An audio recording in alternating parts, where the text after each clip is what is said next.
Here comes Pluto in Aquarius on March the 23rd to June the 11th. And this is going to be the beginning of an incredible journey that goes until 2044, in which we're going to see massive societal and collective transformation and change. But you're going to see the same kind of massive change in your own personal life. This is going to depend on where your Aquarius whole sign house system chunk of real estate is in your natal sky. So we're going to get diving into this. This is a two-part video because I'm doing the second part from the one I did in December. Please go check out the other video. I'll try to put it in the description box below. Maybe I can figure out how to do one of those. Ping, it's right here. And the reason I want you to watch that one, I'm going to talk a lot more about things like robotics, AI, cultures, changes in society, and also a lot of different kinds of stuff that I'm going to cover today. So this today is a lot about particular element of being in a Pluto generation, how this will influence you based on the generation you came from in terms of the Pluto sign at your age, and I'll be telling you what those ages are. We're also going to talk about the esoteric side of Pluto, the spiritual soul pod side of Pluto from evolutionary astrology. And I also definitely want to give you some tips, but I'm going to focus on the month of April. And the reason I'm going to focus on April is because in April, Pluto does his first ever talk to Mercury and Venus. And it's kind of like the taster, teaser, foreshadow, keynote element of energy of how this transit of Pluto through Aquarius may be experienced by you over the next few years, over the next 2 decades. Oh my God, it's going to be a big deal. So you definitely want to stay tuned for your rising sign. Now, settle in with a cup of tea or a cup of coffee, because we're going to go through a lot of content here. And the beginning, first half hour, maybe that long, is going to be my conversation to you about what it means to be born during one of the Pluto generations, such as Leo and Virgo, and Libra and Scorpio and Sagittarius, and how this particular placement of Pluto in Aquarius may impact you, and also what your soul pod is about by being born in those generations. Now, if you're new to my channel, my name is Lori Lothian. I am using the whole sign house system. I'm a Hellenistic astrologer for the most part, and I'm using the Western tropical zodiac. If you don't know how to cast your chart in whole sign houses, you can check the more button underneath my video. That's called my description box, and I'll give you a free tutorial, 5-minute video lesson on how to do that yourself and how to find your rising sign at the same time. Because I always say your rising sign will be the most accurate. Now, this tea that I'm drinking is amazing. It's called Renew, and I think the brand is Puka, and it's super delicious and organic, and yay me. And no, I'm not being sponsored by these guys yet. All right, so, and if you are new to my channel, please hit my like button, just hit the subscription box and the notification bell. Why subscribe? Because I have these contests frigging, every 1,000 new subscribers, I give away readings, I give away courses, I give away a lot of stuff. And you'll only know about that if you're subscribed to my channel, hit the bell for notifications, or if you just subscribe to my Cosmic Moonshine newsletter, weekly forecasts, weekly astrology news every weekend in your box. And also if you are in my Patreon community, where you get all this content ad-free ahead of time. And you also get to see me twice a month in Zoom calls for as little as $5 a month. All righty, come on and let's get settled in. I actually literally thought I needed tea to get through some of this content. Number one, let's talk about when is Pluto going into Aquarius? Well, yes, March 23rd to June 11th, but then again, January 20th next year, 2024 to September 1st. And again, November 19th of 24, all the way through to 2044. So in essence, we're in a transition. Pluto is zigzagging in and out of Capricorn, the end degree, and Aquarius. And he only gets to the 0 degrees here. Like March 23rd of 23 to June 11th, Pluto is sitting there at the 0 degree of Aquarius. So obviously, if you're an Aquarius rising at 0 degrees, this is going to be a really big deal in your chart. Let's be serious. But for the rest of us Aquarius rising people, or anyone with 0 degree Leo, Aquarius placements, for example, or Scorpio Taurus, because these are angular to you, especially if your ascendant sun or moon is near 0 or the first 3 degrees of those signs, of course, you're going to really feel this intensity more than the later born ascendants in Aquarius, or as I said, Leo or Scorpio or Taurus. These are the angular crosshairs of connection to this time and space called Pluto moving into Aquarius at 0 degrees. There is a thing I talked about in my other video, that this is a seasoned part of the sky, that the big great conjunction of kings that happens every 20 years initiated this part of the sky. Saturn met with Jupiter here, the 0 degrees of Aquarius on December 21st, 2020, settling us into a 20-year Aquarian air cycle. That's kind of initiated the Aquarius is for 20 years. If you're an Aquarius sun, moon, or rising, your turn, you're on, it's like cameras are rolling on you. You're here to help humanity lead the way, or something like that. So we're in that post initiation, and that's a very sensitive degree, the 0 Aquarius degree. It's also a degree that sits on a very powerful star.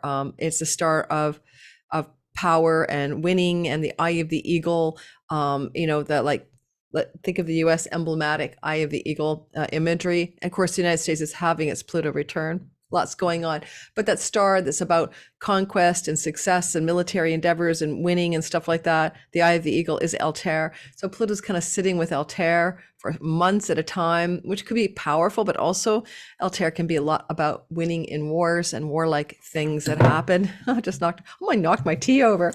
All right, what else can I tell you? I want to tell you that basically, if you want to understand astrology, you need to understand that it's about relationships between planets, between angles of your chart, all right, between elements of your chart.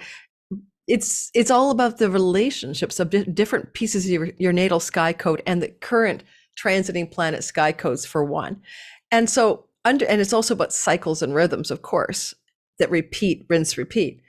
So we've had this Aquarius. So the reason I'm talking about relationships is that's why I want to tell you that if you have 0 Leo, 0 Scorpio, 0 Taurus, and 0 Aquarius placements in your chart, no matter what the planet is, the relationship between Pluto and that planet, or sun, moon, and rising in your sky, is going to be intense or very well felt by you. That's one thing. Number two, because the universe is a repeating rhythmic cycle, and I go into this a lot more, I believe, in my December Pluto video. Go watch it, please, as a complement to this video. But I would say that, if you look at history, hindsight is 2020 in that old rear view mirror, go back to 1532 to 1552, and you'll know that that was a time of the Protestant Reformation. In France, Calvinism was coming up, dispensing with the Catholic Church.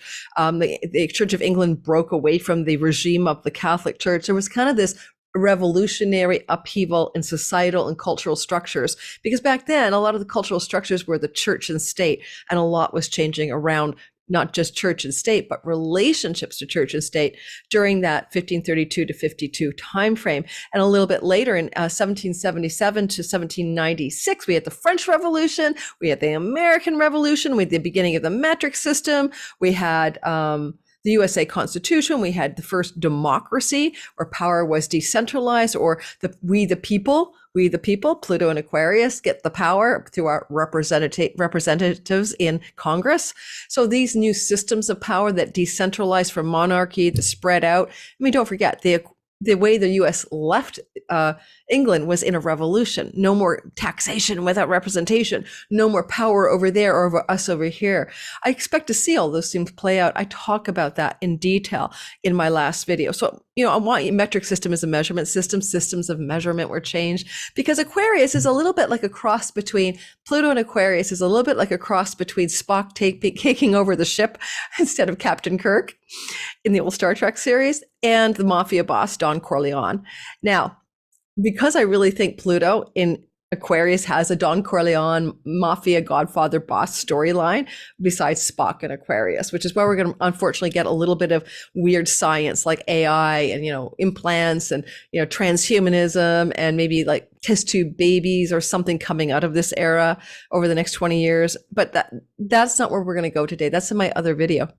And in my other video, I might have said something about, no, I didn't. That was my Saturn video. But don't disagree with me. I'm only speculating. I'm not advocating for robotics, transhumanism, or anything, or AI and artificial intelligence development. I'm not advocating for anything. I'm just telling you what's probably going to happen, right? There's a difference. People, I'm not telling you what I believe. I'm telling you what may happen. All right. So I pulled up some Godfather quotes because we're going to get into your generation next. So stay tuned. And then we're going to get into the future of April and how this might play out in your sky by sign. These quotes from Don Corleone in the movie The Godfather so speak to me of kind of the stoic, dry, rigid, conservative, rule-bound, what's the other word I want? I'm talking about features of Saturn, who's the Lord of Aquarius. And Pluto, power. What's some Pluto words for you? Collective willpower, transformation, crisis that brings massive change, tyranny, corruption, absolute power corrupts absolutely, Pluto, especially in a Capricorn actually behind us.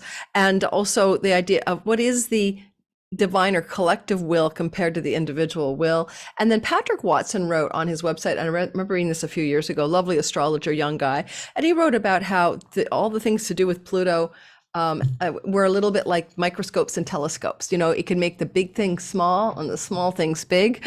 And Pluto was discovered, by the way, during the 1930s as they began to learn how to split the atom, which is, of course, when we have nuclear power, but also atomic weapons. So think about how a small thing, an atom, right, splitting it can become this incredibly destructive and powerful thing. The small things become big.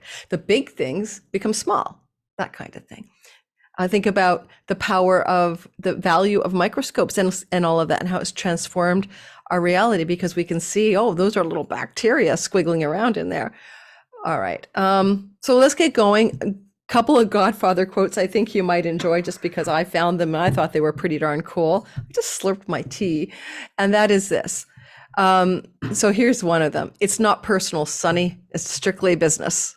And Don Corleone Michael Corleone in The Godfather. So it's not personal, Sonny, it's strictly business. That's Pluto. It's not personal. You belong to a whole freaking Pluto generation. I'm Pluto and Virgo. We're not like just us. We're soul pods of a generation. In evolutionary astrology, Pluto can represent our evolutionary stories, and it can represent, apparently, and I think it's true, our kind of like collective pod of energy that we came in as. And another Don Corleone is... Mr. Corleone is from the movie. Mr. Corleone is a man who insists on hearing the bad news at once. Like Pluto's not afraid of what's under the rock. He doesn't care if the news is bad. Let's just throw it out there, you know? And what else is a good door? I'm reading all these quotes I have up here. So many good quotes. Oh my God. This is Michael Corleone in The Godfather. This quote's so good. Don't tell me you're innocent because it insults my intelligence and it makes me very angry. And there's one more. Oh my God. There's another one. I'm going to make him an offer he can't refuse. You can't refuse Pluto's offers. They're non-negotiable. Pluto is a transgenerational force to be reckoned with. All right, you got the gist, right? Keep your friends close, but keep your enemies closer. Pluto. That's why Pluto can represent corruption, tyranny, the darker side of Pluto, dictators and bad mafia bosses. But it can also, in Aquarius, get very rational, utilitarian, robotic, reminds me a little bit of that movie Blade Runner, where at the age of 21 you had to die, or some age 18, and then they tried to escape that you're going to die at this age system. That's kind of the utilitarian Pluto in Aquarius vibe, where it's just like, yeah, we're going to do this thing called like you don't get to live past a certain age. It's just for the good of everyone else here. And then Aquarius is an air sign, which is about science, ideas, and relating, and in groups of people, collectives, and it's also fixed. It doesn't particularly like change. Okay. So fixed signs are like about trying to stabilize something, and Pluto is power. So new structures of power that want to be stabilized and fixed into place are about to start appearing over the next 20 years. Some of that we're going to like, and a lot of it we may not like. We'll go like, what is this, bullshit that's coming down from on high? What is this dictatorial energy? But I also see the power of decentralization during this time, where communities begin to reform. Like I can definitely see in the United States, this, civil war that's going on between cultures there, looking like splitting apart and maybe decentralizing into like, principalities or something over 20 years. I know it sounds extreme. I can see the breakup of the European Union as under the same energy, and nationalism versus like, trying to unify people has been coming back. So pluralism versus, and globalism versus nationalism and villagism, really. So I think with the power for the people of Aquarius, some of what we're going to see is a desire for different groups to condensed power in smaller but more powerful units. Ah, that feels true. I just thought of that. And that will really change the geopolitical landscape.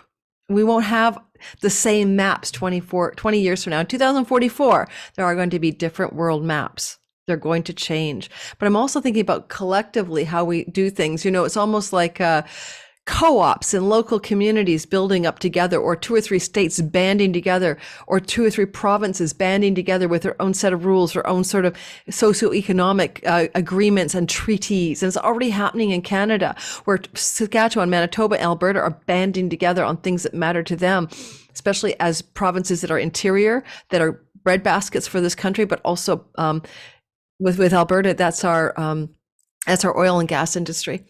And there's different ethoses that go with the people who live in these more rural and robust places than in the, you know, coastal or the major cities. And then the same thing happens in the United States right now. So you're going to see some new kinds of power structures in that way, where, you know, the power is pulling towards groups, smaller groups with more power than one large central group with all the power.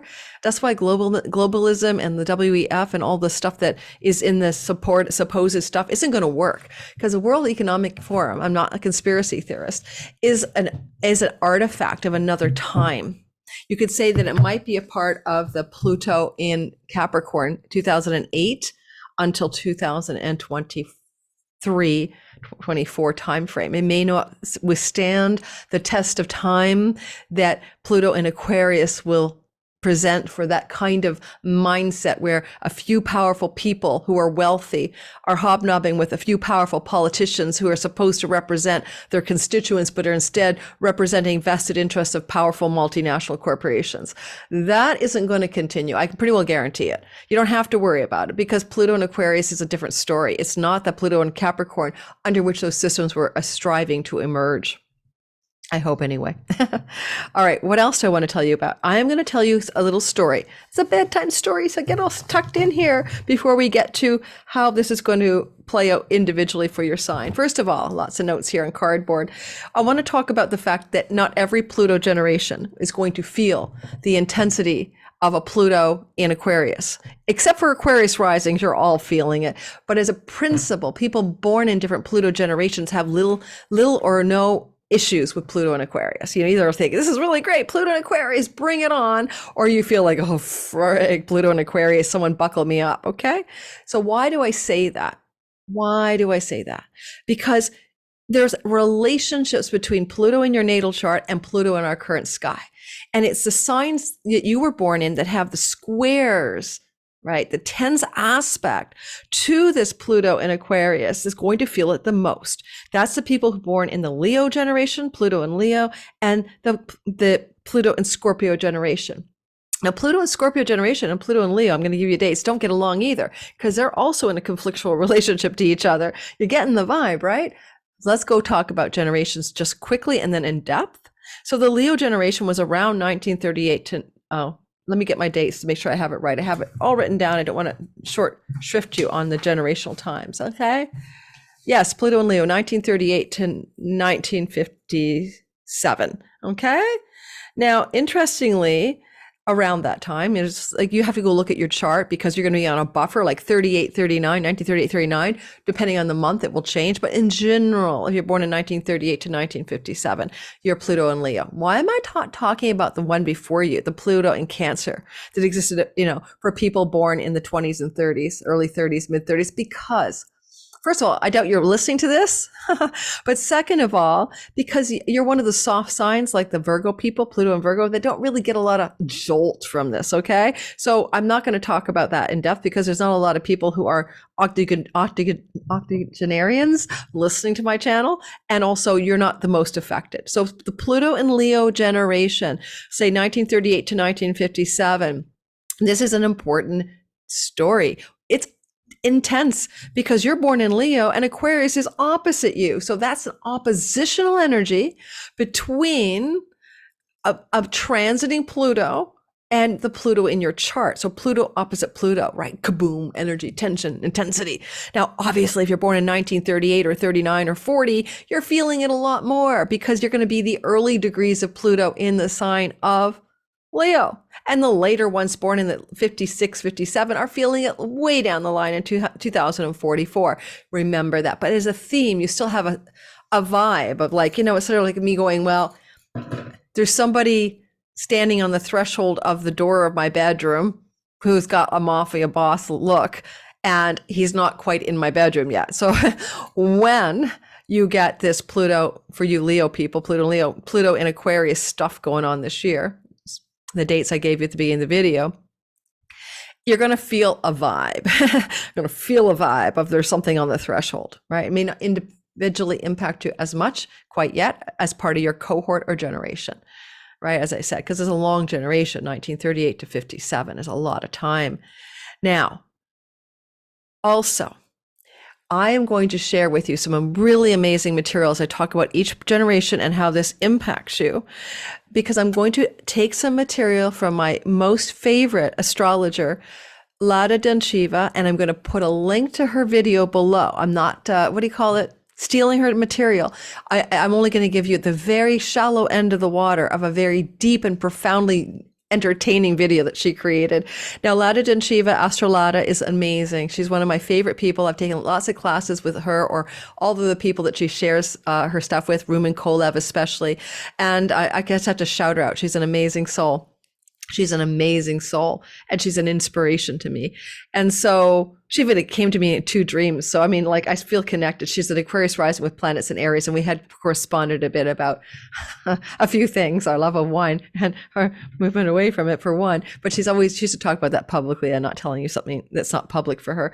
So bottom line is this. She talks about in that video, the link is in the description box, this sort of soul content of each of these generations. And in the Pluto and Leo generation, she talks about how they came into the world to bring hope and love and vibrancy and excitement and fun back to the world after World War I and World War II.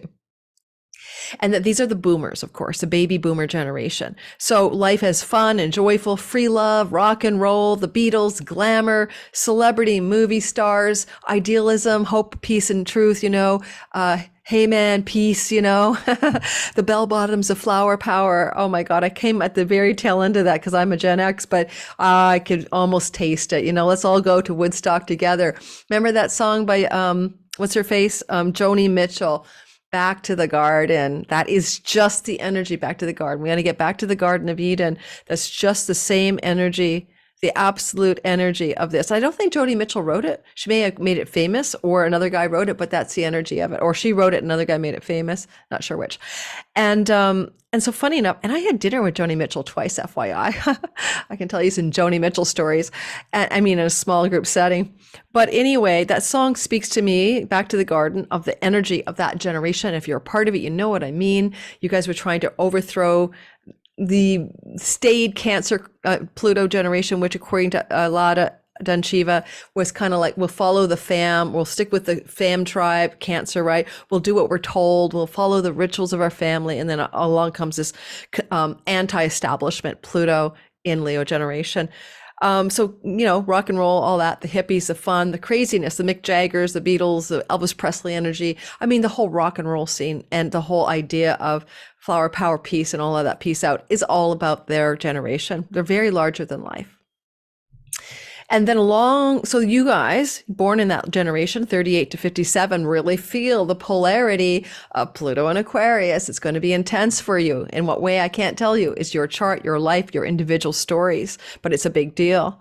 Now, next up on the generational storylines is my generation. We are the Pluto in Virgo generation, and we span 1957 to 1972.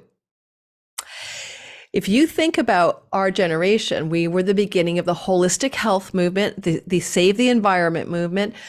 We grew up having sexual experiences in the time of AIDS. So sexual purity, Virgo, death, Pluto, sex, death, purity. I remember I was terrified of AIDS because I grew up like when AIDS was popping and I didn't get to do any free love. I wasn't like at the raves or anything. Well, now that I can't believe that have been raves. The rave generation is Pluto Scorpio, but I didn't certainly ever think I was going to go have sex with a bunch of people on a hippie Woodstock field. I'd be like, where's your HIV test? I still ask every person I'm going to even get close to for their STD panel. So you're going to find that this generation that we are, the Virgo generation, with natural medicine and healing and environmentalism. And we brought in hip hop, punk, and grunge. Thank you, Lada, for all that research.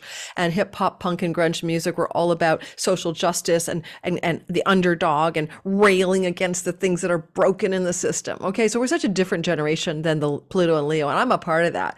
And my sister Nancy, healingwithnancyLid.com, amazing Reiki healer, is a part of that. My other sister Cindy, a tarot reader, but we're all in that, generation, Gen X generation. Now, we don't hardly feel the Pluto and Aquarius. We're like, well, whatever. Pluto's in Aquarius, ho hum. It doesn't apply to Aquarius risings. There's exceptions to the rule here. But as a generation, what is happening is that where Pluto is as it goes through Aquarius is what we call in inversion to the current Pluto placement, or in modern astrology is called a quincunx or an inconjunct.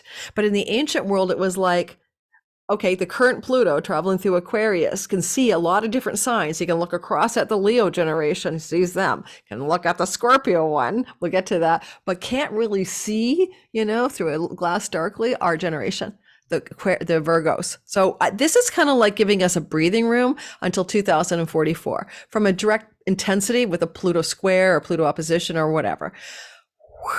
We're off the hook, except for me or any other Aquarius, particularly Aquarius rising, not sun. Because, or not moon really, because you see, the sun can be your dad and the moon can be your mom, the sun can be your career and the moon can be your home. And those are parts of your life, but the whole of you, Aquarius rising, I'm born to play the role in the movie of life called Aquarius rising. That's you. It's everything about you. And of course, if Pluto is going into your sign, you're feeling it. But the generation of Pluto and Virgo doesn't get as much of it. So we're kind of not feeling as effed up maybe as Pluto and Leo people will during this transit of the next 20 years. Okay, moving on. Tracking with me? Do you need a sip of tea? Let's all take one together. Am I recording? I am. Alrighty. Also, last to finish, when these people were hypnotized, apparently, hypnosis, regression, stuff like that, for the Leo, the Pluto and Virgo generation, apparently they remembered lives of pandemics, disease, and stuff like that, times of lack of hygiene, maybe a cholera or other pandemics, the Black Plague. Now, I am one of those people born in that generation, and I was plague phobic as a child. I was terrified of a pandemic. I don't know why, right? That doesn't make any sense. Then I became obsessed with the Black Plague when I was only 11 and read every book I could on it. So I also became obsessed with Hiroshima and radiation poisoning. I remember watching the movie The Andromeda Strain, and I was absolutely freaking scared to death of a meteor shower leading to some kind of toxic bacteria on the planet. I'm not kidding you.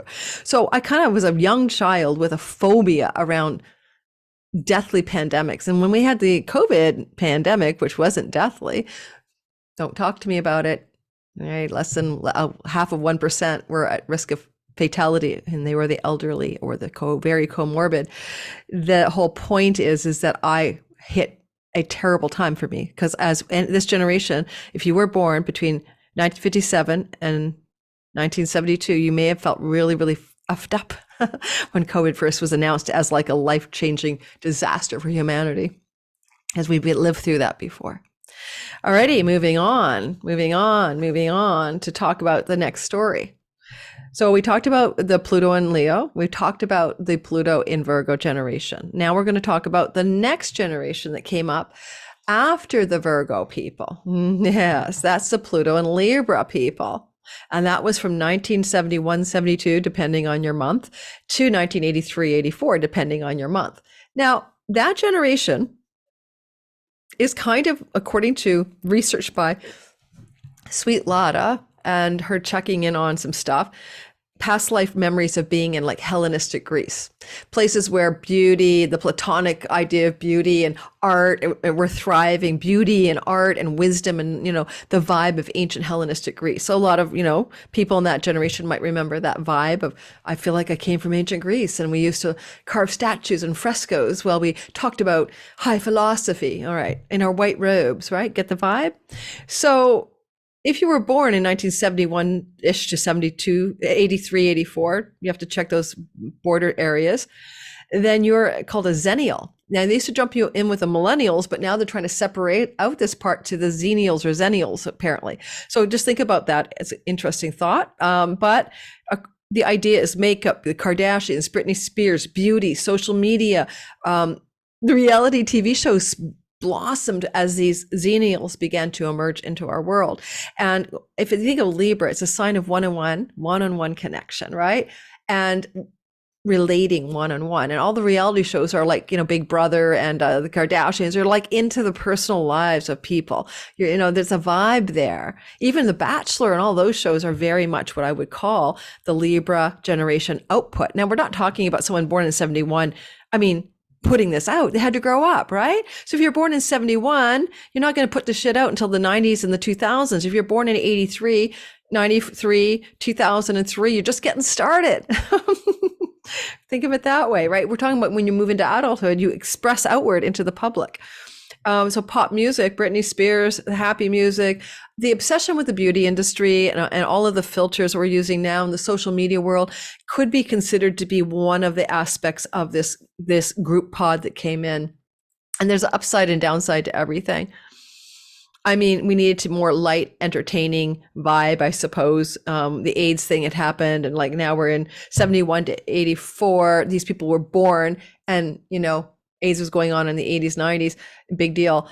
They're trying to like refresh the screen, kind of upgrade us to some more Hellenistic, happy, beautiful pop culture love, not the love and peace generation vibe where it was very rebellious and bombastic and big, more subtle, like, yeah, just more subtle. And like the rise of the beauty and fashion industry, especially the cosmetics industry and the cosmetic surgery industry as well, because Venus is the ruler of Libra. So it was going to bring in the idea of beauty, right? What is beautiful? And it's gone over the top as well, as we can all see. And Libra does rule the scales of justice. I'm just bringing this up. I don't think Astrology and Shiva did, but things to do with courts and legal systems and justice may have been very much a part. Women's justice, Venus rules it too, and things to do with that may have been very strongly a part of what that generation was promoting and putting into place. You can say power for the Venusians, which can be the women. And I think you could look back from 71 to 84 and maybe see the rise of women in power, women rising to greater levels of corporate power, no more glass ceiling, to political power and all of that. The generation born then is still rising to power because, they're still here. All right. So for that generation, the Libra ones, how do they experience this Pluto and Aquarius transit? What's their vibe on it? Well, their vibe is a lot different than the no vibe for the Virgo generation and the harsh vibe for the Leo generation. If you're born in the Libra generation, it's just an air trine.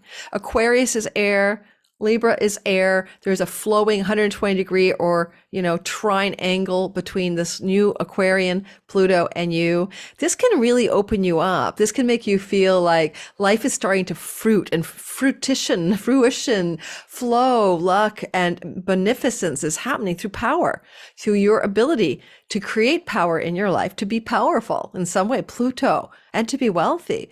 And so if you're born in that generation, you guys, you 71 to 84 kind of vibe, this is a nice vibe for your generation. Now, clearly, if you're born in 71, 72, 73, the early cohort, this 0 degrees Aquarius this year, March through June, and then again next year, January 20 to September 1st, you feel the most juice, right? The good juice of that trine from your natal Pluto in Libra to Pluto in Aquarius. And then later on at the tail end of it, around 2039, 42, 43, 44, that would be the last generations, like maybe the 82, 83s, 1982, 83s. You're going to get that, like that power and wealth and power coming to you directly, more directly as a generational subgroup or cohort of the larger generation or soul pod that you came from. All right, moving on. Another sip of my super healthy tea. It is puka, and it says feel new. All right. The next thing we're going to talk about, hope this isn't boring, you guys. Oh my God. The next thing we're going to talk about is the next generation. Where are you born in that generation? Because you're a Scorpio and Pluto generation, 1984-ish, 85. You know, like around that time, there was that transition to your generation.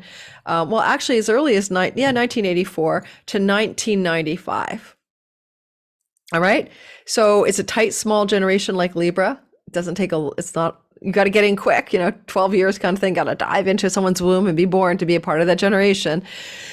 Your generation is square or in a gnarly elbow relationship. Like, want to just like give someone the elbow or jab and like tell them to F off, or you want to, push them out of your space, square relationship to the whole generation of Pluto, the bombastic movie Rock and Roll People of Pluto in Leo generation. And technically, the Pluto and Leo generation has always been critical of the Pluto and Scorpio generation. They are called the millennials. They're like, those millennials don't want to work hard. They don't want to climb the corporate ladder. They don't want to follow the rules. They don't want to get their golden paycheck. They don't care. And it's true. There's a disconnect between the mindset of Pluto in Leo and Pluto in Scorpio. They're very different. According to the research I listened to on Astrolog's channel, the Pluto and Scorpio people come from past lives with collapsing civilizations, catastrophic episodes of mass death, cataclysms. If that's true, their incarnational strategy is here to be here right now is probably really wise. If you think about being born in 84, 94, 2014, yeah, you're coming into your 40s as we're going through all of this time on Earth when things are so weirdly intense. And it could feel to you like you're in a cataclysmic end of civilization vibe. She also suggests that this may have been like the black magicians of Atlantis. And there's a lot of cosmological reasons for that. Did Atlantis fall because they were using their their magical powers or whatever poorly? And if that's true, did you live through that as a soul pod that was born in that Pluto and Scorpio 84 to 95 generation? And how is that influencing you now? Because apparently around 17,000 years ago, that would be called the Atlantean age. And that was an Aquarian Pluto time. And, and then the Scorpios are opposite. So they were the dark side of Pluto of the Atlantean age, possibly. I mean, it's all kind of esoteric, but think about black magic, dark magic, astral magic, Scorpio stuff, and power, Pluto, the black dark magicians, and then think also about like, oh my God, I lived through like times of like mass calamity and death and civilizations falling and Pompeii and like, the end of the world scenarios. And if you really think about you being in that generation of 84 to 95, do you have like an anxiety about these things? We all do, but you have like a super anxiety. My son is born in that. He's a Scorpio rising, born in the Pluto and Scorpio generation. Yes, he's got Pluto in his first house. And he's been very intimate with death, almost killed twice. And he's only 33. And yet, I remember like he went to Thailand where they had that big tsunami in Phuket on the beach a year before, in December, at the same time, a year before that tidal wave wiped out that little community on that beach, that tragedy. And he was there on the beach December 1 year before it happened. That's his generation, flirting with the edges of calamity, catastrophe, mass death, or whatever. So are you that? Own it. You could have been a part of the dark magic that caused the fall of Atlantis, or you may have been there trying to fight off the dark magic, or you may have just been through some kind of cataclysm. So you might be here on the planet to help us through a time of collapse, maybe, right? Pluto in Scorpio people from 1984 to 1995 experienced Pluto as square them. A square like an opposition for the Leo Pluto generation is difficult or challenging or intense. It's the nature of Mars. It's about change. It's new directions. It's action. It's severing, ending, and cutting. So there's energies of that in the square, and you are getting the square from Pluto. So you're in your natal chart, your Pluto natally is being squared by Pluto and Aquarius. Now, yes, like every one of these generations, I already said this. If you're born in the early part of this generational story, like 84, 85, maybe 86, the next 3 years, Pluto is really hitting your natal Pluto. So you're going through a Pluto square. Whereas the people born in like 1992, 3, 4, 5, you're the later ones, way down the pipeline, 1942, 3, 4, right? So again, this is where you need to know your own chart. But as a whole, you're feeling this intensity of, like I said in my early part of the video, someone lurking outside your bedroom door, breathing heavily, and it's scary, or exhilarating. There's that expression, fear is excitement without the breath. So I encourage you to breathe and be excited rather than terrified. Alrighty. Lastly, we're moving on here. The next generation in line after you guys is the Pluto and Sag generation, who might even be watching this video, right? The 1990, okay, so Pluto and Sag, first of all, you're not going to be hit hard by this, but what are your dates? I forgot to give you your dates. Give me your dates, my notes. Is it hot in here? Is it just me? Pluto and Sag is, sorry, I've got a bunch of notes in front of me, a bunch of papers floating around my table. Whew. Okay, where are you guys? I'll find it. Okay, I'm going to pause where I look for the piece of paper to give you your exact dates. I found you. It's like you were here somewhere. Pluto and Sag, 1995 to 2008. All right, this is a good one. You guys are getting a sextile from Pluto and Aquarius. What does that mean? It's not too hard. It's the nature of Venus. All sextiles are flow, opportunity, kind of a bit lucky, easy, gentle energies, okay, Venusian energies. So for your generation, if you're born in 1995 to 2008, take a deep breath. My daughter's in your generation. And I love that generation. I love hanging out with her friends. I'm friends with her friends, There's something beautiful, hopeful, sweet, idealistic, and optimistic about that soul pod. I'm going to share what Astrology says about that soul pod, and you see if it fits for you if you were born in that generation. So Alada Denchiva, bless her beautiful soul, please watch her video below. I mean, I want you guys to love her up as much as I do. She's so amazing. She's such a beautiful soul, and she's so smart. And she pioneered here on YouTube land. So anyway, here's the deal. These are idealistic, hopeful people. They are colorblind on race. They don't see color. They're so anti-prejudicial. It's not funny. She called them galactic hitchhikers. She thinks they're all kind of coming in from different dimensions, taking a vacay on Earth. They may have had past lives, apparently, as being religiously persecuted or in times of genocide or, persecution and killing of people through belief structures and war. Because don't forget, Sagittarius is that kind of citizen of the world, or the religious one, or the idealist. And Pluto here is power in those areas. Now, also, there's an uber idealism, and almost like sometimes you can be naive. And Sagittarius are naive sometimes, really naive energy. And so I was really looking around to see who has this that I could talk about, and Greta, the environmentalist. I'm going to try to pronounce her name. Greta Thunberg. Greta Thunberg, Greta Thunberg. No one knows how to say her name, so I went online. And Greta Thunberg. Did I get that right? Greta Thunberg. Greta Thunberg, whatever. She literally is that generation, right? She's born in that generation, the Pluto and Sag people. She's an environmental activist. She's full of, enthusiasm and innocence and naivete. And she's getting under the gun for being now a pawn, of interest to just use her. But whether it's true or not, who cares? She's just trying her best. She's a young woman. There are also the idea here of things like the TikTokers generation, and all of that are part of it. And my daughter, Hallie, is a part of that generation. She's born in 1999. I have to say, she keeps me in track. When I want to be a discriminator of anything, I'm going to tell you a true story about myself, but don't judge me.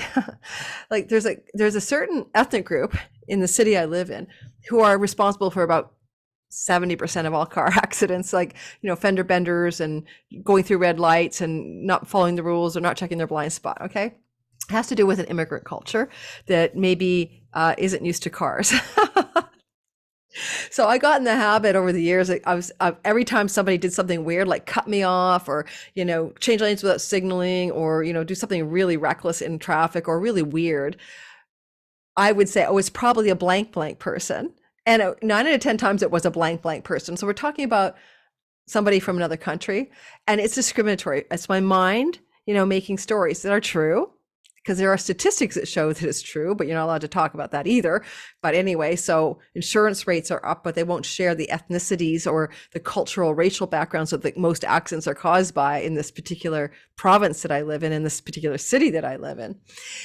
So anyway, my daughter, such a purist, such a beautiful Pluto and Sag generation, is like so angry at me if I ever say anything like that in the car. She's just so angry and she stops me right away in my tracks.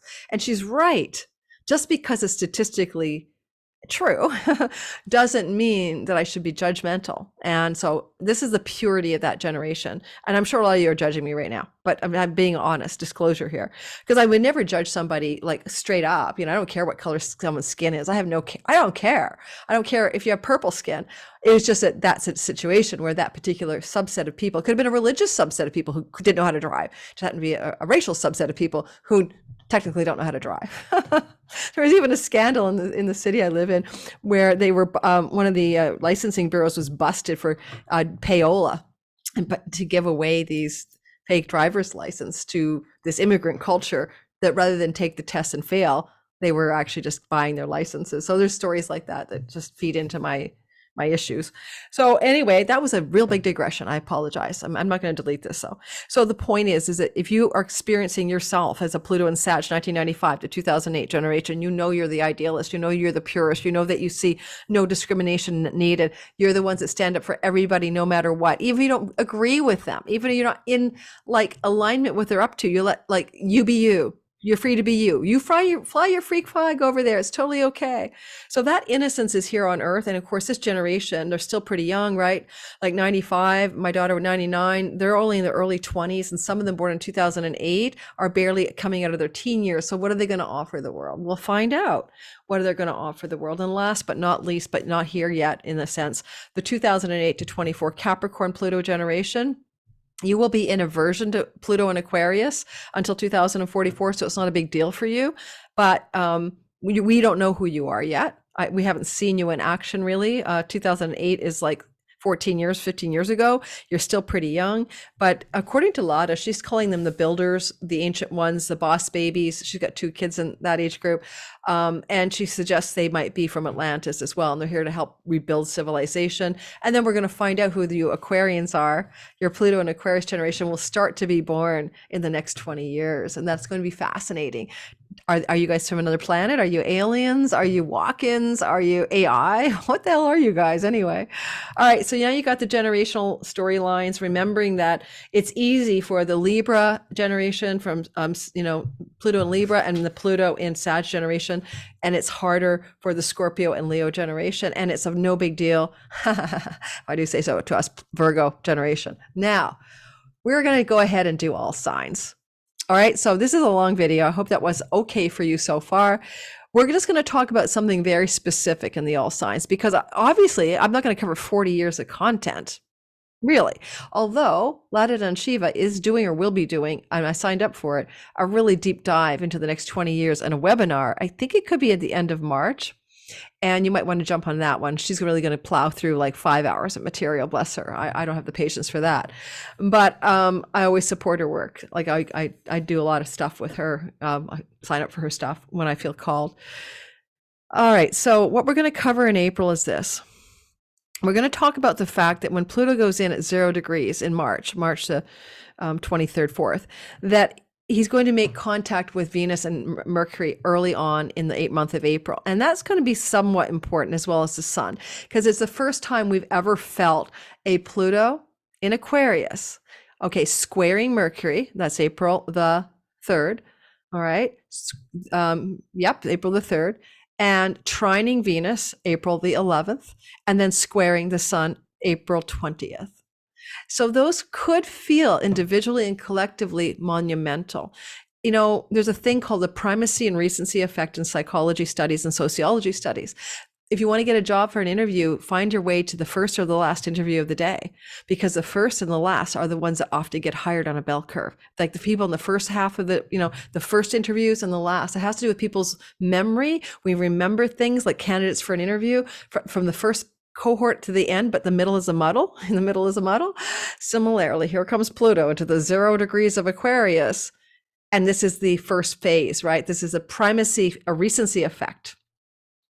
We may experience something on April 3rd, April 11th, and April 20th individually and collectively as a kind of pitch pipe keynote energy that tells us how this is going to feel for us over the next 20 years. And this is a hypothetical. But let's see how it feels for you. So Pluto squaring Mercury at 0 degrees, Mercury at 0 degrees of Taurus. Okay.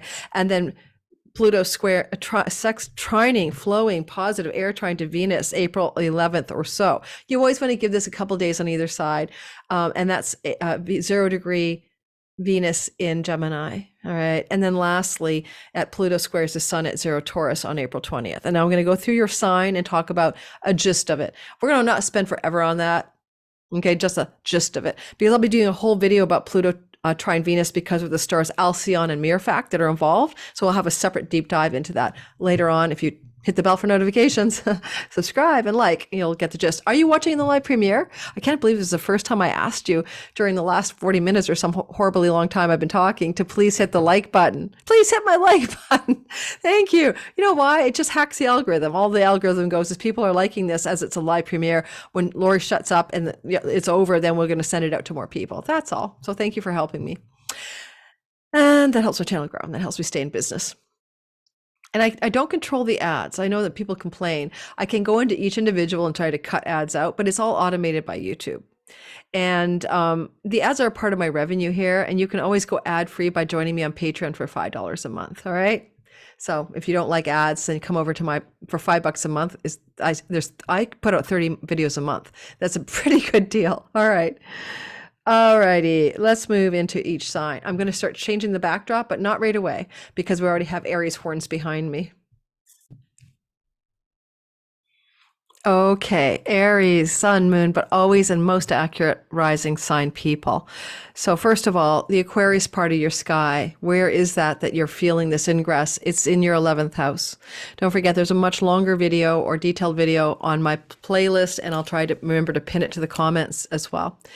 Or put it in the description box. But nonetheless, this 11th house energy, if you're at all interested, is a really powerful place that has to do with your dreams and hopes and wishes, and also greater financial gain and perks and success from your career. Certainly, this is going to be a time, therefore, where some of those things are going to play out, where you could be powering up for greater wealth and success in that 11th house. And so this is a 20-year story, all up to 2044 or whatever the math is. And so there is only that to look forward to. And it's a sextile of Pluto to your rising sign. Your Aries ascendant rising energy feels the movement of Pluto in a positive way towards your identity. So it does power you up. And of course, if it's your sun, it may power up your career and purpose. And if it's your moon and Aries, your home and your safety net and maybe your body even in a good way. And as Pluto goes through this 11th house, there's April. I told you in the beginning intro, we're going to cover April 3rd, 11th, and 20th, the vibe, right?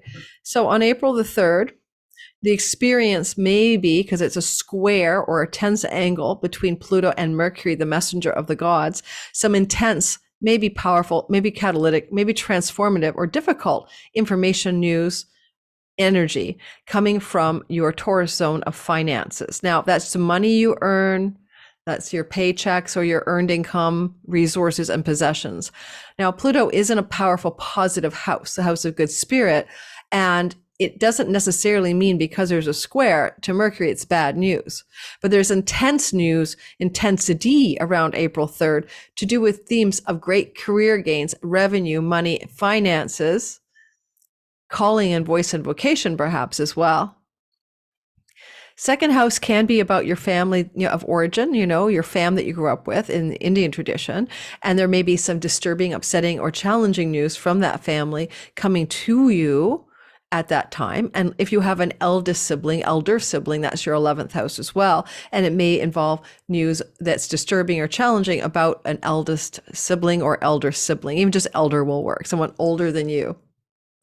And also, Pluto in your 11th house can definitely power up some kind of like financial bonanza over the next few years. And Mercury is a god of marketing and selling. And be selling a possession or buying a very expensive possession, but it's tense energy. Okay. And the Mercury energy sitting in Taurus is also connected to the North Node at the same time, doubling down the intensity.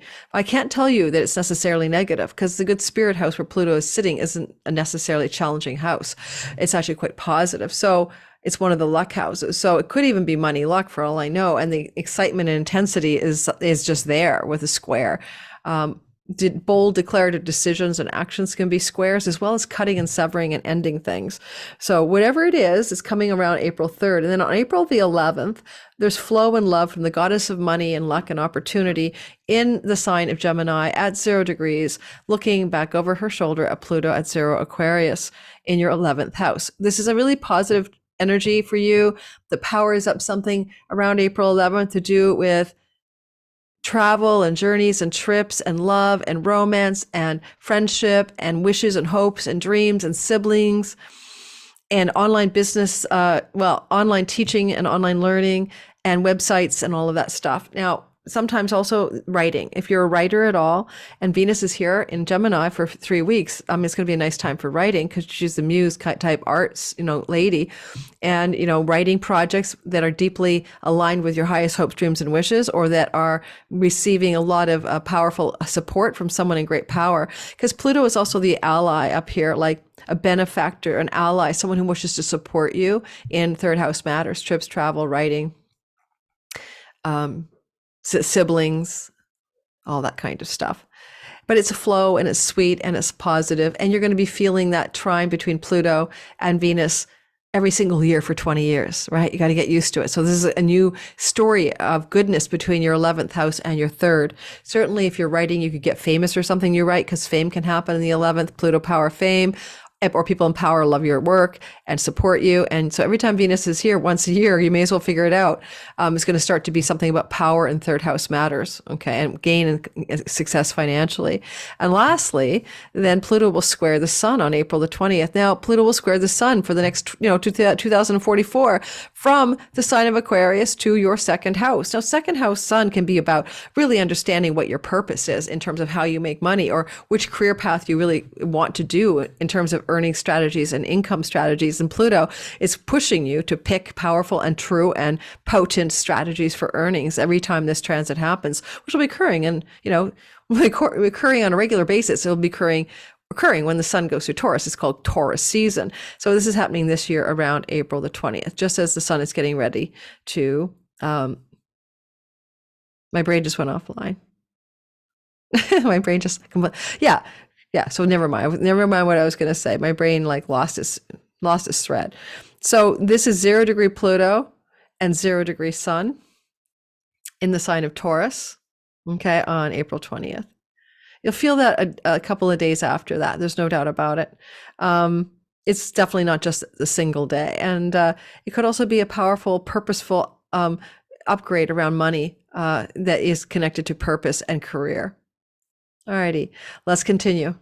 Remember, we're just giving you a teaser taster, and I'm going to change the backdrop so that when you're listening in the live premiere, hit that like button and don't forget to subscribe. But if you're in the premiere, hit my like button. Thanks. Angie Jennings. I was going to write this woman's name down for my live premiere today. And because I always shout out the regulars because I remember their names, and I always forget the real people's names. I think it's Angie Jennings. But all the regulars, you know who you are. I'm not going to shout you out right now. All right. People from around the world, we all connect together every live premiere and chat in the chat box while I talk. Okay. Sorry, guys. I'm taking forever to change the sign. I didn't have it queued. My mistake. Hang on. Cue. We're going to get through this with the next 25, 30 minutes. I'm trying to go edit clip. Backgrounds. All right. So now we go into the next sign. Yeah. Taurus, sun, moon, and rising sign. Now, in your natal sky, what happens when this new story begins for you? That's going to last until 2044, right? This is not just this year, but we're seeing what it feels like on the first time around. So a lot of it's going to be very intense for you, I have to say, especially your rising sign Taurus people. And that's because Pluto will keep forming squares to, the sun, going through Taurus every year, Venus going through Taurus, and everybody going through Taurus, Mercury included. But let's get a taste of what April's like, right? Let's flavor it up. So, Pluto is moving through your 10th house. This is about powering through the next 20 years, a new career, transformation of purpose and career, powerful reputation, wealthy, powerful career and reputation, catalysm and transformation through things to do with reputation and career. And then on the taste and flavor of the month of April, for the first times, you're going to feel like a square to Mercury, conjunct the North Node of all things in the sign of Taurus. That's the sign of you, your identity, your sense of selfhood.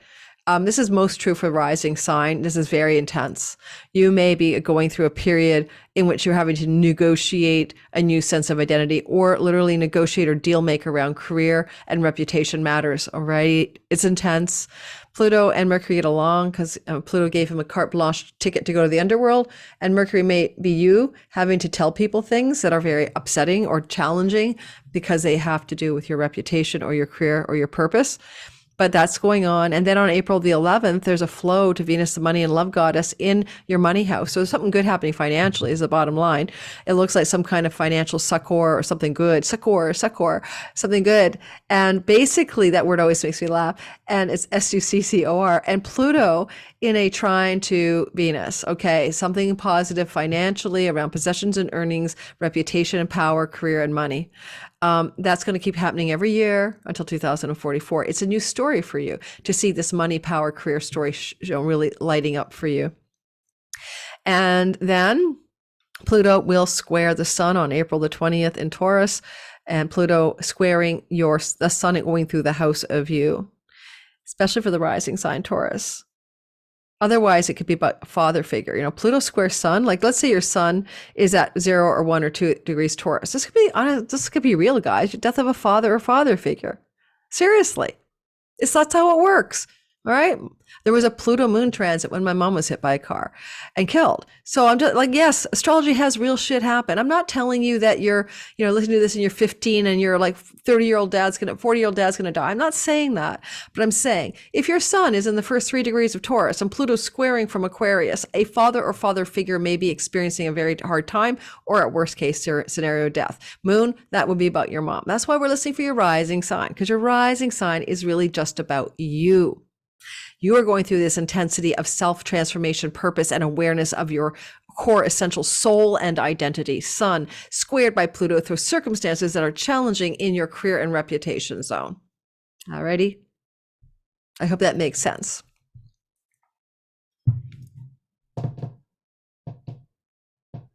I think the Sun square Pluto energy, it's the first time you've ever felt it, right? Is asking you to go deep into the core essential nature of who you really are, the soul of you, the eternal essence of you, all right? And Pluto's pressuring you to do that heavy duty around April the 20th. And we'll keep doing that once a year until 2044. So you may as well get the lesson sooner than later.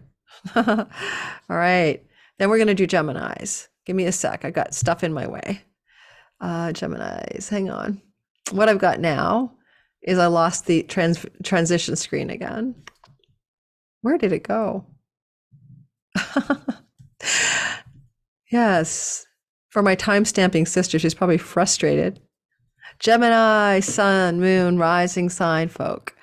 All right, so Gemini, this is going to be good for you over the next 20 years. Why? Because you're going to keep getting a Venus in the house of you, trine Pluto energy. Yay, you. This is going to be 2044, Gemini rising, especially sun and moon. I have a progressed sun in Gemini, so I'm going to claim it, man. I'm going to name it and claim it as mine.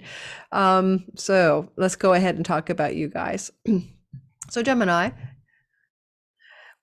what I want to say is that let's start with the good stuff and then we'll move to the hard stuff. Seriously, why not? Well, first of all, Pluto himself, what's he doing in your sky? That would be helpful. He's moving through the house of God and he's trining you. Yay! It's all flow. It's all like power you up, power you up. It's like you guys are going to find your God-given superpowers over the next 20 years. Are you like Captain, what are you? I don't know my superheroes, but what's your superpower? Because the house of God is where Pluto's going through, the house of Dharma, the meaning of your life, the purpose of your life. It's a house of father and eldest father figures, third marriages, etc. If you're aiming for a third marriage, it's going to work out. It's going to be powerful. But it's like also, God and truth and wisdom and what you believe, your spiritual philosophies. It's book publishing, good for anyone with the Gemini sun, moon, or especially rising, or me, progressed sun, maybe around the publishing industry over the next 20 years. And as Pluto goes through the ninth house, he's trining or flowing in a Jupiterian way, a positivity, luck, and opportunity towards you. So yeah, you're getting a good ride here, Gemini, and independent of your generation that I covered earlier. And then Every single year, Pluto at one point is going to come into a trine with the goddess of love and money in the house of you. And while you can't ask for anything more juicy, and your first taste of that is on April the 11th. Subscribe to my channel because I'm going to dive into the stars of Alcyon and Mirafact that are sitting with this event. And it's going to be so good for you guys. So look to some kind of wow vibe around themes of your purpose, your dharma, your destiny, your father figures, your money, wealth, luck, your book publishing, your spiritual philosophy, your superpowers shining brightly, something like that around April the 11th. The little harder times in the sky before that, that's April the 3rd when Pluto squares Mercury and Taurus. That's your, okay, well, that's your addiction, self-undoing, and self-sabotage. Pluto will have none of it from the Dharma God house. Or this could be something about gnarly information or news connected to foreign lands, foreign travel, courts and legal matters, challenging, intense energy here. As well, you may find things to go on here to do with third marriages and father figures that are very intense around April the 3rd. And then maybe understand that this is a yearly phenomena. So it's not just this one-off shot. It's a larger theme of how there's a tension between the Mafia Don Pluto in your 9th house, squaring every year Mercury in your 12th during Taurus season, roughly Taurus season. So you could channel something here. You could talk to dead people, you know, you could find the meaning of life through the Akashic records, Mercury in the 12th, and Pluto could help you power it up into a book. I'm trying to find a positive spin. Pluto squares the sun every year from now on, but this first time is April 20th, and it's going to be, you know, Pluto in your 9th house squaring, you know, the sun in Taurus. Again, it's a 12th house. It could be about father figures in hospitals. Every time it could be about a father figure in a hospital, or it could be about some kind of powerful transformation spiritually, spiritual awakening. Moksha, liberation is the 9th, 12th house. The sun is your soul. Pluto's in the house of God. So it's just a gnarly, but kind of subtle, because both the 12th and the 9th house are metacosmios, or between or beyond this world homes. They're not really of this world. So some of this could be very soul worky as well. Alrighty. And finally, if you're in higher education, academic settings as well, this could be really powering up a new direction in learning, because both 12th and 9th house can involve learning as well as foreign land, shores, and travel. Pay attention to April 12th. It's intense, but it's not necessarily negative. I hope, if anything, you guys get that intensity is not necessarily a bad thing. In fact, the grit of discontent creates a darn oyster pearl. So think along those lines. Moving on. Cancer, sun, moon, and rising, especially rising sign, as I say every single video. What we've got going on here is Pluto moving through Aquarius, and that's going to mean that until 2044, you've got a Pluto transit through your natal 8th house. I pretty well encourage you to watch the beginning of this video for a lot more detail about some of this stuff, right? Or watch my part 1 video. A link in the description box. But in general, it's about money and power and occult mysteries. You know, Pluto going through here could make you a master magician. Honest to freaking God, you could become like, you know, Aleister Crowley on steroids, but all your magic is for Aquarius, we the people, doing good in the world, humanitarian, dark, white magic. Pluto going through here, though, can also open up doors for greater wealth and a significant wealth as a Cancer rising, as he's going through a money house. And it's a house in which, as a Scorpio overlay in the natural Aries rising zodiac, he's quite at home, apparently, according to modern astrologers. He may also experience money through death. So sorry. That's true. That could be money because of people passing away, inheritances, bequeathments, stuff like that. That's true for the next, you know, till 2044. So you got to get used to that possibility. Cancer rising, sun and moon especially, rising especially, sun and moon secondarily. Don't worry about Pluto killing off mom and dad, because the sun and moon are an inversion to Pluto in the 8th. It's not really that story for you. So I'm really going to say listen for your Cancer rising, especially because then that's really more about the money you share with others, right? Spousal money, inheritance money, bank money, loans, mortgages, investments in the stock market, powering up with Pluto. Now, every year you're going to have a repeat story of what I'm going to give you now for the next till 2044. But this is a first taste of it. Pluto square Mercury, April the 3rd. And then Pluto squared the sun, April the 20th in Taurus, 0 degrees. Now, the Taurus part of your zone for the gnarly tension of those April 3rd and April 20th timeframes is tension coming from the house of your hopes, dreams, and wishes, allies, and benefactors. Okay, that's where Mercury and the sun will be traveling in those dates.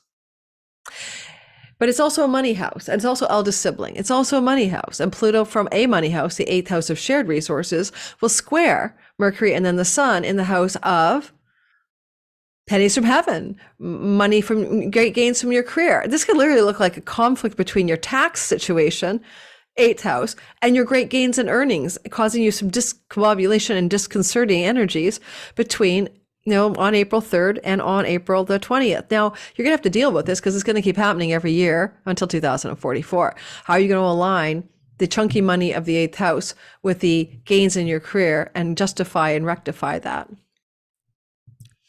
Wishes, dreams, and goals and fairy godfathers are in the 11th house. And some of that can be capitalized on with the Pluto energy in the 8th, because Pluto may not always cause problems just because he's in a square.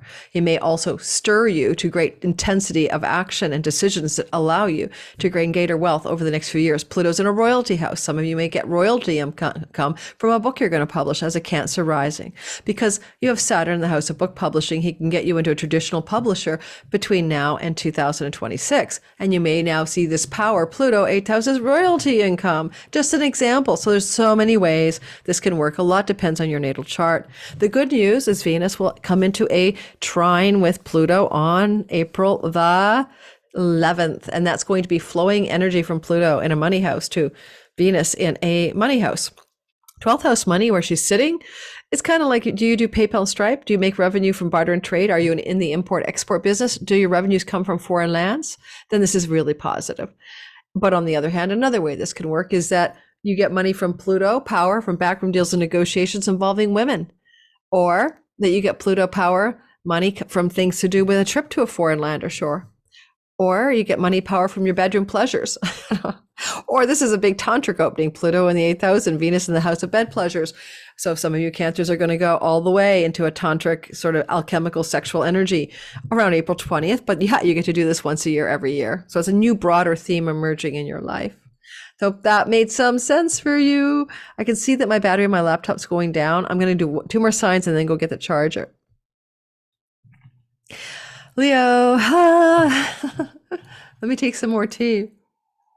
All right.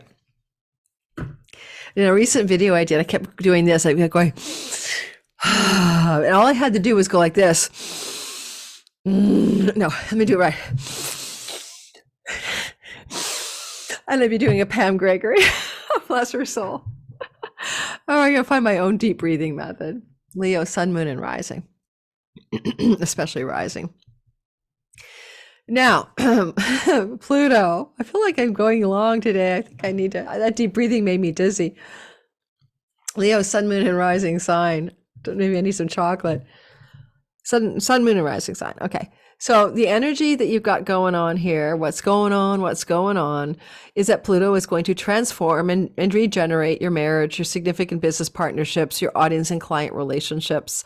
Certainly if you're in a long-term marriage and Pluto enters into your, 7th house, there's going to be some change, if not the end of the marriage, but if not the end and a rebirth. So that's what Leos are going through. Certainly you change up your clients, audience, marketplace for your work and all of that. And you may also change up business partnerships, or you may pull in Plutonian people into your life, mafia bosses, super powerful, super wealthy people becoming a part of your world in the house of significant others until 2044. In the meantime, there's some stories emerging in April of 2023 that are emblematic of larger themes that you'll be experiencing in your life over the next 20 years. To start off with Pluto square Mercury on April 3rd and then Pluto square Sun on April 20th. We're bundling those together now because they're like the same story, the same houses, but different qualities of the same story. So the Taurus zone of your chart squares are tense. The Taurus zone of your chart is your career and reputation house, and Pluto squares from the 7th house. Well, there could be some kind of tension between your marriage, business partners, and clients and what you wish to do in your career and reputation house. You'll get a first taste of that potential tension, if you're going to get any of that tension, as I said, April 3rd, and then later on with the Sun, April the 20th. With Mercury, it could be some news coming from your work or career space that's really gnarly, that's causing legal contractual problems and 7th house matters, or even tension with significant others in your life. The good news, though, is Venus trining Pluto every once a year for 20 years. Why wouldn't we want that? And that's going to be the money goddess giving you new stories of goodness and love from the 11th house of good spirit. This is fairy godmothers and fairy godfathers. This is windfalls and pennies from heaven. This is friends and allies and benefactors and your dreams, wishes, and hopes, as well as financial great gains from your career. Yay. Venus is going to keep powering that up over and over again, but through the house of others. So business partnerships, alliances, significant, powerful other people keep coming your way for 20 years to help you get more financially successful, mostly from your career path. And look for that yay spot around April 11th, give or take a couple of days, where Venus is giving you a trial taste or teaser of some of this super powered goodness. And certainly with Venus in your 11th house, some of these people will be friends who are women. Also, Venus can bring fame here. It's one of the places where she can bring fame and celebrity. And that would be also supported because the 7th house can also be your Andy Warhol 15 minutes house, or where people are exposed to things you create or do through your business or purpose or career.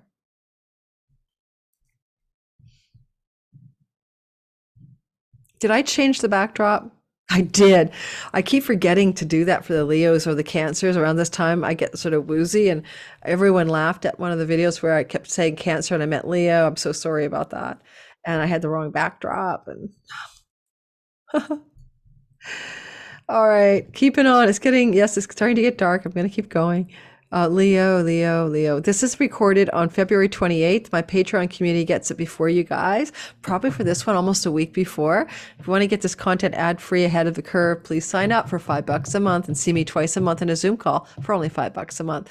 And now, before I go ahead, if you're in the live premiere and you have yet to hit the like button, please do. It does really help the channel grow, and I appreciate you for that. And to all my regulars, the Pharaoh Writer, Ace of Spades, One Wise Lady, Twisted Art Lady, Stephen the Jupiterian, Jupiter 8,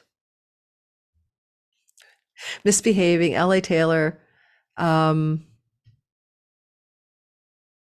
some other newbies that are coming in a lot lately. I'm just not remembering your handles. Crystalline Alchemist, Herbal Empress, and who's so beautiful, just told me she's pregnant, told her when she was pregnant. And it was in one of my forecasts that she could become pregnant. And who else? I love your names. So I always forget. Like, I know there's some other people who come a lot and they just have regular Joe names, like Michael Thrash maybe, but I remember the fun names the easiest. Okay. That's why my channel's Lunatic Astrology, not Lori Lothian. Greta Thunberg. Great. Greta Thunberg.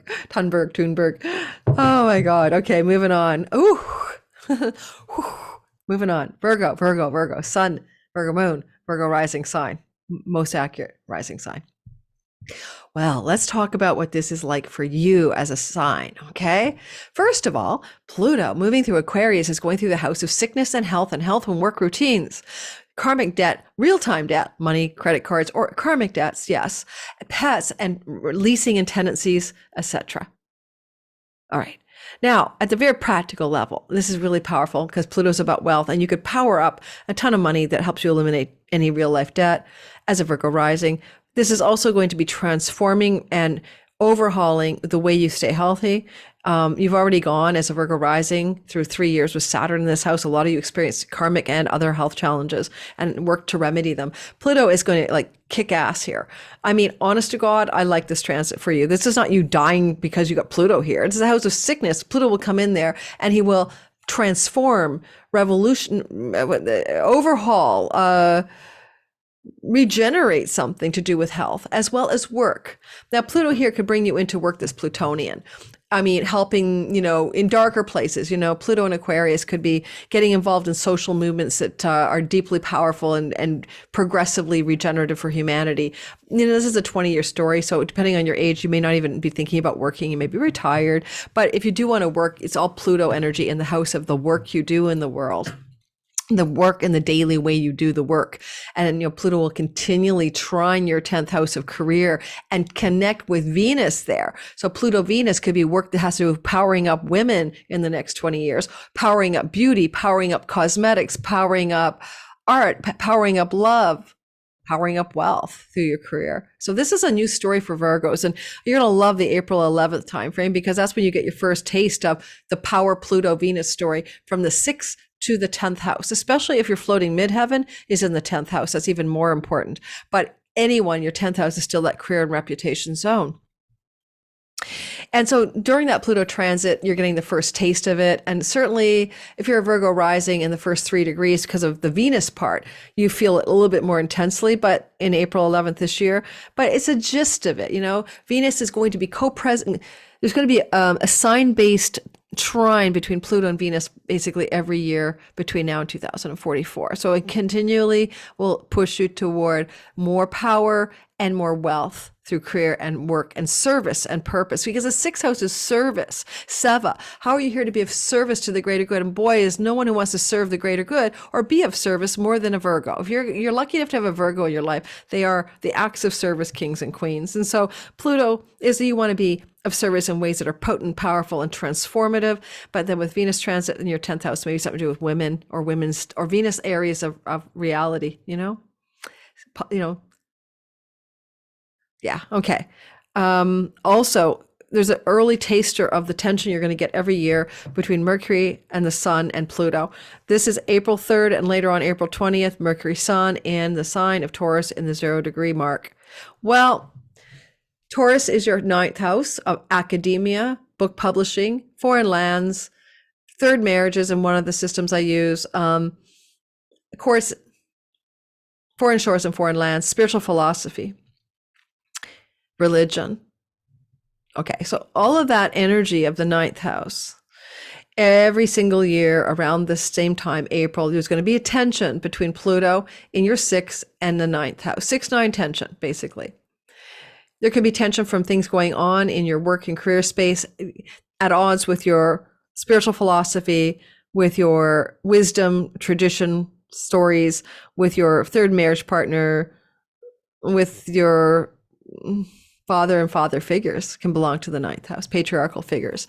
And you're going to have to deal it up on a regular basis. Now, there's a lot of other ways this can play out, but I don't have time to go into a personal version of 20 iterations of this, and I don't have your chart in front of me. I mean, Mercury has a lot to do with visas and travel, and he's in a travel and foreign lands house. So at a micro niche level, there could be some visa travel issues that are difficult for you this April on the 3rd and later again on the 20th, okay? Maybe you want to go on a trip, but you can't get away from your work. It could be that mundane, all right? That mundane.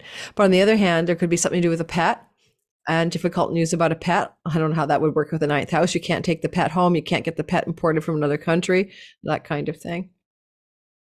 I think I need to plug in for the next sign, so I'll be right back. I'm losing my battery power on my laptop. Be right back for the rest of you. Hi, Libra, for your Pluto transit through Aquarius, starting, in March through to June, and then forever until 2044. What's the story? What's going to happen in your sky? Well, first of all, you got some really good news for you, just like the Tauruses, actually. I should have said it that way for the Tauruses, that, every single year until 2044, you're going to get a trine from Pluto to this planet that's your ruling planet, and her name is Venus. And so at the very short end of it, like the simple thing to say is, this is not a bad thing for the Tauruses and the Libras over the next 20 years. So good for you guys. I'm kind of jealous, right? I mean, I am actually kind of jealous. So it's going to flow for you guys in a way that's quite lovely, and you're going to get some good shit out of this, basically. So Libra rising, especially, what will happen here, first of all, is Pluto's moving through your 5th house, house of children, romance, house of enthusiasm, inspiration, creativity, skills that you may have, natural talents and gifts, sometimes skills-based, learning a skill that you're already good at, performing, the arts, independent business enterprise, money, luck. This is a place of power. In general, it's a positive, lucky house, and Pluto's going here, and he's a god of power. And so you could really power up some money, luck. Your children could become powerful. You may experience a greater sense of power with the muse and creativity, going in very deep and transformative, powerful, creative generation content for you. If you have your own business, of course, Pluto so amazing to go through your fifth house. Is going to make you quite the empire builder in your business enterprise. And a lot of people say, I'm so afraid Pluto's going into my house of children. Are my children going to die? Probably not. But, you know, I can't say, you never say never. Pluto will be here for 20 years. But the other thing is that each, you know, the firstborn planet, for instance, is a certain planet. Firstborn child is, you know, the ruler of the sign, the planetary ruler of your fifth house, which is Saturn. And Pluto can't even touch Saturn in the next 3 years. So you have to look at the individual ways that your children are show up in your chart. You know, second board child is this planet, third board child is this planet, and make specific connections to your children and Pluto, not just Pluto's in the house of children. All right. So this is a house where I say, why do you get out of bed in the morning? What inspires you to actually get your ass out of bed? So that's Pluto saying only the deep, only the powerful, only the potent, only the regenerative, only the transformational shit is going to inspire you to get out of bed in the morning. Yeah. Okay. Your muse is on steroids of power here. Then what'll happen is you're going to get some tasters. And I'll start with the good news first. Good news is the Venus story.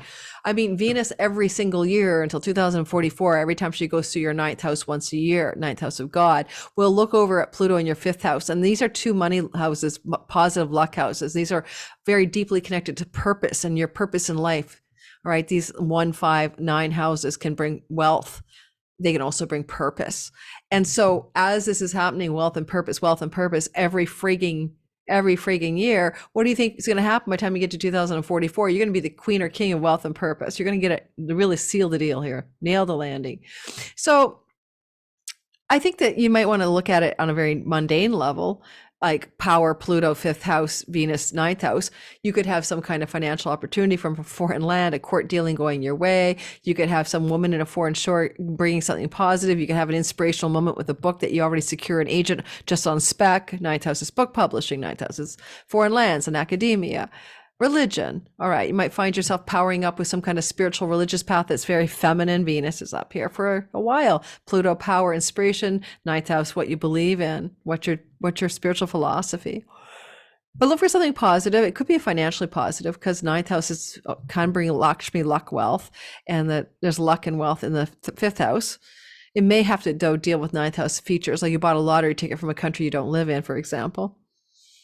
Or some good positive developments and news from a woman that you're working with in book publishing, foreign lands, foreign shores, etc., academic environments, or spiritual communities, right? Around, yes, April 11th, when Venus does her trine to Pluto at that time. Now, next, or your child, Pluto in the fifth house, gets accepted to Harvard, Venus in the ninth house. See what I mean? There's so many ways you can parse this stuff.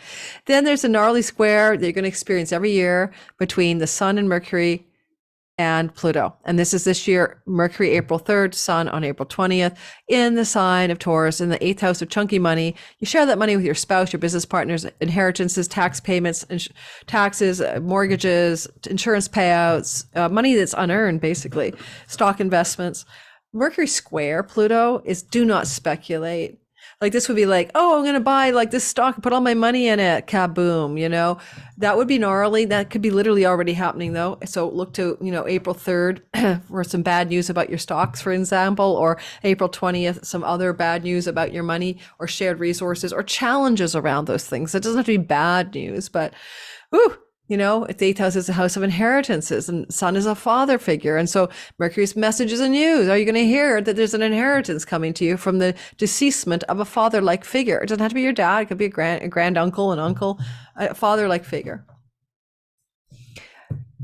But this is happening once a year for 20 years. So obviously you're not going to have a deceased father figure every year.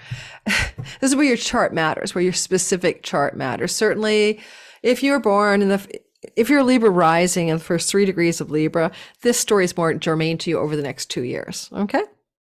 2 to 3 years. And then later on Libras down the pipeline, right? Like if you're Libra 29 degrees, this doesn't influence you too much later. No, don't ask me if you're 28 to 89 degrees of a sign, should you jump over? No. The cusp is a myth of modern astrology. I don't care if you're 29 degrees and, 50 minutes, 59 minutes, unless your time of birth is wrong, you are in the sign you are in. Alrighty. Whew, got that off my chest. Anything else? Nope. Can I continue on? Oh, I almost forgot to change the backdrop. Give me a sec, guys. I'm looking in my back end. Scorpio, sun, moon, and rising sign in this story of you. What's going on here is that you are having, apparently you guys are supposed to love Pluto, right? Because according to modern astrology, he's your ruler. According to ancient astrology, it's Mars. I don't think Pluto can be a ruler because he can't be a time lord. So time lords and rulerships and signs go together, and the outer planets are not time lords. But if you want to adopt Pluto along with Mars, go for it. Pluto is transgenerational. Why would he be and he's, why would Pluto be? Yeah, just don't go there. I think it doesn't make any sense myself.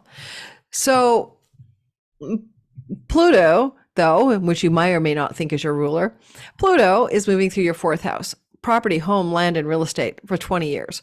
The house of the mother, the house of your ancestral line and family of origin, and the house of your home and homeland. Certainly you could become rich on land investments, property, and real estate. If that's anything that makes any sense to you, that's possible for the next 20 years. That Scorpio rising especially will become very powerful and wealthy regarding home and land and property. On the other hand, you could also find this is going to bring into some kind of challenge, relationship stuff with your family of origin, your mother maybe. It's just categorically the house of the mother. Things to do with challenges and transformation needed, to do with themes of your childhood stories and all of that, the way you were raised. You might like ditch it, the death of the family values. Now, if you're Scorpio rising in the first 3 degrees, the story, all the stuff I said is most relevant to the early Scorpios. It's the later Scorpios that will get more of the story down the pipeline, all right, later towards 2040, all right? Now, with this story of Pluto, and listen to my other video, because it's more depth, I think, than I'm going to cover here, that I did in December about this transit of Pluto through your fourth house. But Pluto moving through your fourth house is also going to kind of like dive down deep. And he is about gold, silver, and precious metals. And he will be in a long-standing trine to your house of stock investments. The only sign I'd say invest in precious metals or things that are under the earth are you guys, Scorpio risings. I mean, because you somehow it would flow for you. The right metal at the right time, right? Pluto could mean a powerful person will live with you. That could be that simple. Like all of a sudden, the president of your country is going to stay at your house or something. So you could bring powerful people into your home between now and 2044 and be like, oh my God, I can't believe it. I just had dinner with Bill Gates. And last week it was Queen's it was King Charles, la, la, la. So powerful people in your home. Yes, could be happening for Scorpios for sure. So yeah, you're the generation in the beginning where I said, yeah, you get a lot of tension from this, right? Energy, because it is a Pluto square Pluto, because Pluto was in the house of you when, your generation was being born. Sorry, I need to go to the chiropractor. Now, the thing about this month is every year for 20 years, but starting this month of April, you'll find the Mercury story April 3rd and the April 20th Sun story is a square from the Mercury Sun elements in Taurus, okay, squaring Pluto in your fourth house. Well, seventh house is your marriage house, marriage partner, business partner, audience, marketplace, clients, legal contracts, and vows. There's going to be a tension every year here. So you're going to have to work something out between the fourth house, your home life, your real estate, your property, your legacy wealth, even inheritances can be connected, and things to do with those significant others in your life that you either serve or deliver your career shit to, audience, marketplace, clients, or business and love partners. I don't know what it's going to look like for you yet. You have to be, the knowledge holder of you. Why don't you pay attention to the 3rd of April and the 20th for tension with the one you're with in a significant relationship or a business partnership or legal matters to do with home and real estate, having a tension point, and get used to it, because you're going to figure that tension point out every year for 20 years. Good news is Venus, the goddess of money, is in a money house for you. She's going through your 8th house of shared resources, mortgages, and stock investments and stuff like that. And that shared money resource house, tax rebates, is where she's going to love you up on April the 11th. And she'll do it again once a year. Now, I say April 11th, give or take a day or two on either side. And once a year for the next 20 years, you're going to get this money upgrade from Venus in your 8th house and Pluto in your 4th. Finances, real estate, property, money, goodness. It will be more impactful maybe for the early born, like first 3 degrees Scorpio rising, than it is for the later ones, but not necessarily. right? But over time, Pluto will move further and further and deeper into your fourth house. And then you'll feel more and more of the juice from the Venus-Pluto story every year. Okay, but I think everyone's going to feel it, because I'm not going to tell you the reason why astrologically, but I think all Scorpios will feel what I just spoke about. It's the angularity of Pluto. I don't care what your degree is. I think you're going to feel this Venus-Pluto straight up this April, okay? An inheritance from a female is another way to code what the sky story is about. Not a parent, not a parent. Not Venus, it's not your parent. Alrighty, moving into the next sign. I just keep thinking that I'm not advancing the backdrop, but I am doing it.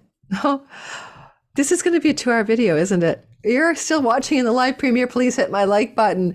I have become the queen of the marathon videos. Oh my God. Oh my God. It's good for the algorithm though, but oh my God, it's intense. I think I need a break. Sagittarius, Sun, Moon, not a break from like just this video is going long, but I want to finish it because it's going to be dark out soon. Guys, you gotta I'm making myself laugh at this. This is like it's obscenely long. All right, Sagittarius, Sun, Moon, and Rising. Let's get rolling. So first of all, one of the things you're going to note is that Pluto moving through your third house may make you a travel fiend.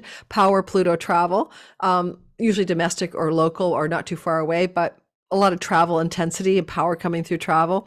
Power through siblings, aunts, uncles, cousins, nieces, and nephews, third house stuff. Power through your websites, online presence, skills-based learning, or teaching, or writing. So all of that's your new story, Sag, okay? It's going to be until 2044, especially Sag rising.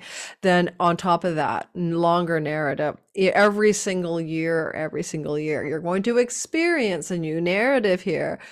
You're going to experience the Venus and Sun and Mercury story on a regular basis as every year they make stories in your sky. Let's talk about Venus, the easy one first.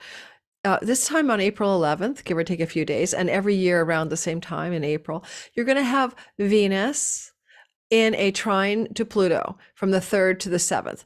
Travel with your spouse, traveling with a significant other, learning with a significant other, educating your audience, bringing your audience things that are popular and appealing to them from your writing, your online presence, your websites, things to do with communication in a powerful way that then reaches the people. Venus in your 7th with a great deal of appeal and popularity maybe, but also women being a part of your world as allies for you, as women clients, women business partners, even your own spouse or long-term partner.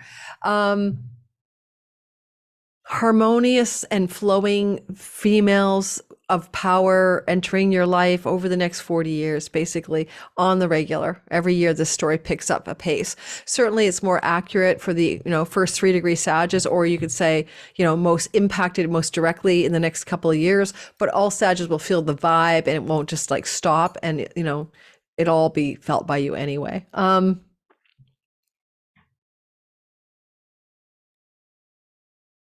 Then there's this gnarly tension between Mercury and the Sun as they move through Taurus every year. And this time it's April 3rd for Mercury and the Sun on April 20th. That is called a square between Pluto in Aquarius and Mercury and Sun in Taurus. 6th house, 3rd house square. Tension between siblings, aunts, uncles, cousins, and 6th house things, work, debts, finances, pets, leases, and tenancies. Tension between travel and 6th house themes. Health challenges you need to overcome that are getting in the way of your luxurious, lovely travel life with your partner.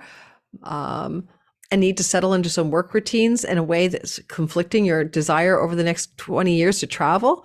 I mean, seriously, it could be so many things, but maybe some of it may be about conflicts between you wanting to just kick back and travel and have more adventure with someone you're loving, but you've got these work or health obligations every year. You're paying attention to them. So look to what goes on April 3rd and 20th around themes of that area of life. I mean, it can be as mundane as you want to travel, but you can't find a pet sitter. Or you want to travel, but you can't find the right lease. You want to lease your house out when you're gone. You can't find a renter for it. I mean, making stuff up, but this is the energy of the sky.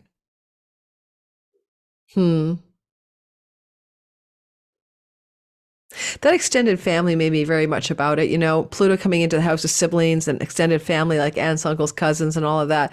This may be a lot of stuff coming up in your next 20 years where you're dealing with a lot of your extended family and mostly in a harmonious, positive way because of the Venus stuff, but also coming into struggle conflict with them on the regular as well over the next 20 years to do with sixth house themes, like especially debts, especially if it's familial debt, like, and I don't know, this is, or pet issues.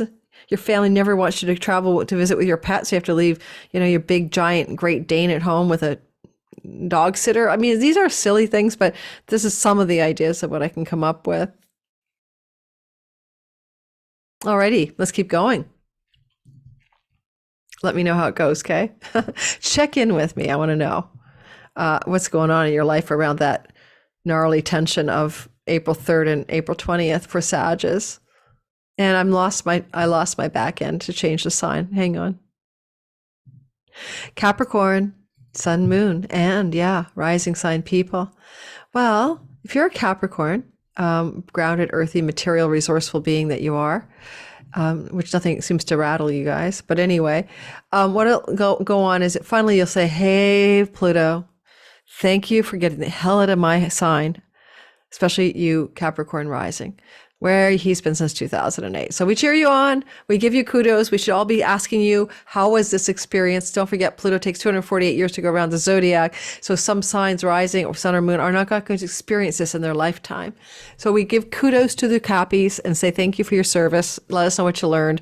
How was that transit? And now, Saturn in Aquarius. Okay, your second house of earnings. Well, what can you do? It can make you very wealthy. People born with this placement can be very wealthy, but they can also have great transformation through crisis around their money. But it can also make you very wealthy. Pluto will try to make the wealth story of your earned resources and earned money possessions powerful. You might try to blow them up, make them bigger. But he also can give you really harsh soul lessons and deep, profound lessons around the loss of wealth. But also the other way, and it's over 20 years, it can be both, right? Both of those things. But in your money house, for the most part, I'm going to say this is going to be an improvement in your finances over the next 20 years. He's getting love from a money goddess on the regular here.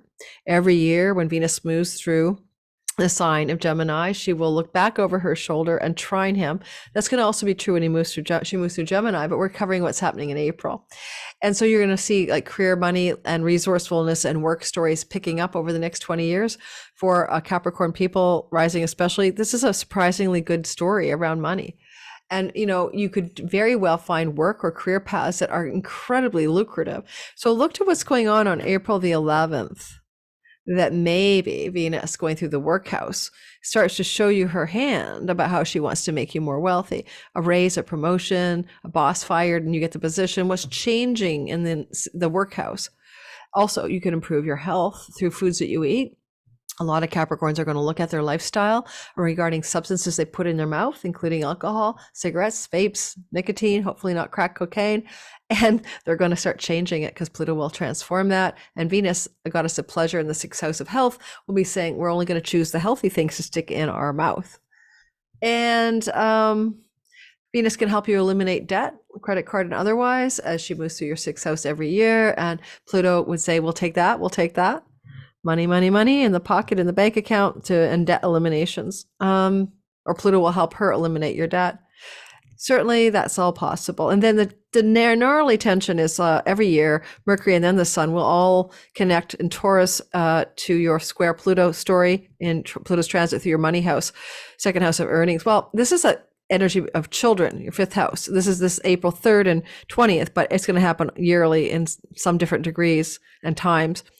But tension and difficulties and news and conflicts around and about children, pregnancy, love, sexuality and romance, inspiration, enthusiasm, joy, enjoyment, and your own business. So that area gets a regular challenge point from Pluto in your second every year. So what's going on April 3rd and 20th may have a theme that you get to keep experiencing in different circumstances, but what is the tension about?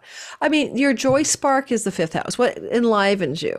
And Pluto's about let's get wealthy. So maybe there's like tension between those two areas on the regular basis here through the next 20 years. But like, are you leaning into your deep, true soul sun in fifth house enjoyment and what brings you enjoyment and pleasure and inspiration in life versus just accumulating wealth, working your ass off? Because a lot of you Capricorns are going to work your ass off with Pluto trining the career and the job house. So 610, this is all going to be like really intense money making career endeavor energy for the next 20 years.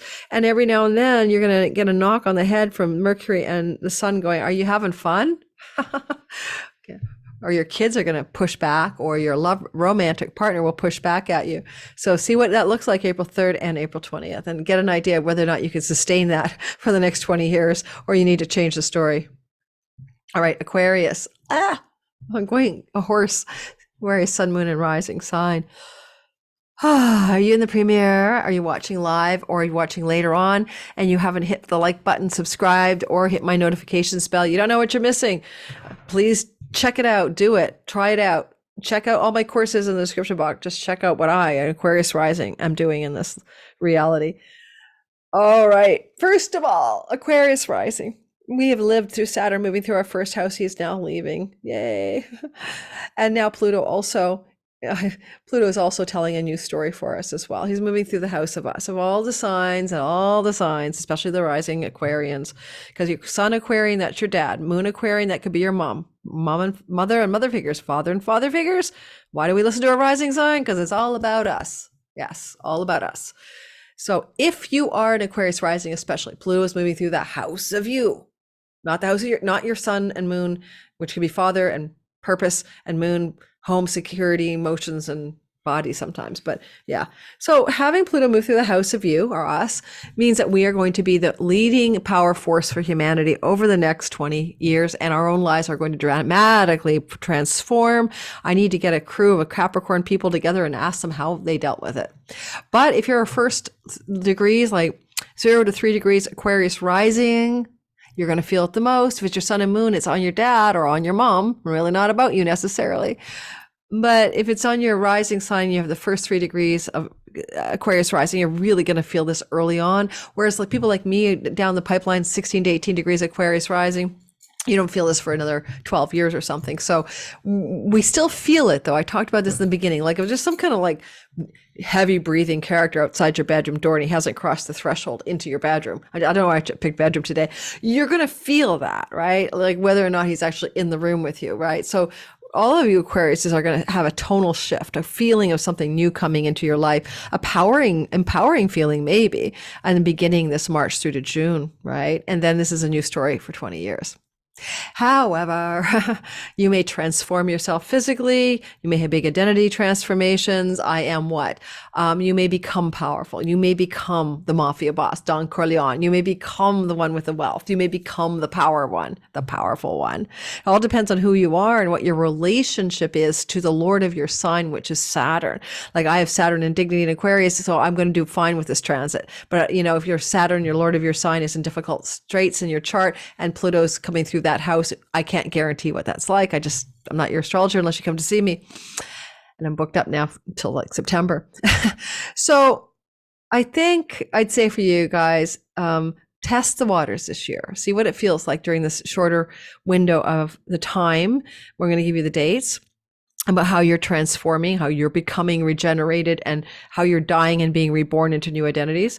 Test it out with some of the good and challenging aspects. First of all, challenging you is Mercury in your fourth house with the North Node, and then later on the Sun on April 3rd and 20th with the North Node happening in your fourth house of property, home, real estate, family of origin stuff, and your domestic private life. This is an interesting testing one too. April 3rd and 20th. Like if you got Pluto in the house of you, you're the boss, man. You got the power, and you may have conflict going on in your domestic private home life. And it may not be about your home life. I live alone, really. So it could be like, I mean, what could go on in my home life? You know, I'm going to argue with myself. But it could be about where you want to live. Like, I'll give you an example. I'm renting a place to mid-July. Maybe I'm going to have some tension around staying here. Maybe there'll be a problem. Maybe the landlord wants it back. Maybe the building's going to collapse. I don't know. This is the stuff of April. On the other hand, maybe the square is going to power up for some of us real estate opportunities that are intense and urgent, because squares are urgent energy and we have to jump on them right now. Like, we have to run for that new opportunity or something like that. So who knows? But that theme of home and property and nest and real estate and private life and family of origin stories are intensely activated every year. And at this time of year, it's April 3rd and then the 20th, with first Mercury, then the sun. Then, sun. Yeah, no, it's probably not that, but legacy wealth can come out of the fourth house. So some of you may get some kind of money through inheritance coming through every time Pluto squares the sun, in your fourth house through a patriarchal figure in your life. Now, it doesn't have to be a father, just a patriarchal figure. That's not going to happen once a year for 20 years, right? But I'm just going to point out that it can happen at any of these times. And then finally, Venus is loving us up. Bless her soul. Venus, yay, in the house of her joy, the fifth house, yay, where she loves to be an artist, a performer, a diva. She wants to be enthusiastic, feeling pleasure, inspired, joyful.